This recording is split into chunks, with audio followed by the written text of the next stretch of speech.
Hello friends, బాగున్నారా? ఈ రోజు మార్నింగ్ అయితే మా బ్రేక్ఫాస్ట్ వచ్చేసి మైసూర్ బజ్జీ మరియు దాని కాంబినేషన్ లో పల్లీలు పుట్నాలతో కలిపి చేసిన చట్నీ అనమాట. ఈ రోజు మైసూర్ బజ్జీ అయితే సూపర్ అదిరిపోయిందండి. మా అమ్మ చేసిన మైసూర్ బజ్జీ, అందులో పల్లీల చట్నీ పుట్నాలు చట్నీ కలుపుకుని తింటే ఉంది ఫ్రెండ్స్, సూపర్ ఉంది మైసూర్ బజ్జీ.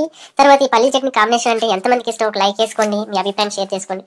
ప్రతిరోజు ఒకటే బ్రేక్ఫాస్ట్ చేసి అలసిపోయిన నోరికి ఇలా వారంలో ఒక్కసారైనా ఇలా ఆయిల్లో ఫ్రై చేసిన బజ్జీలు తింటే ఉంటదండి లైఫ్ కి. ఇంతకన్నా సాటిస్ఫాక్షన్ ఏం కావాలి ఫ్రెండ్స్ చెప్పండి. నిజంగా పూరీలు బజ్జీలు తిన్నప్పుడు వచ్చే ఫీలింగ్ ఉంటుంది చూసారా, అది మాటల్లో చెప్పలేం. తినటంలోనే ఉంది సాటిస్ఫాక్షన్ అంతా. లైఫ్ లో అన్ని తిని ఎంజాయ్ చేయాలండి. 100 ఏళ్ళు బతికడం ఎవరు కావాలి చెప్పండి. శుభ్రంగా అన్ని తినేసి 60 ఏళ్ళు బతికిన చాలన్నదే ఎవరో చెప్పారు గురువు గారు. అదే అయితే నేను పాటిస్తాను. శుభ్రంగా మనకు నచ్చింది తినాలి, హాయిగా ఎంజాయ్ చేయాలి లైఫ్ ని, అంతేనండి.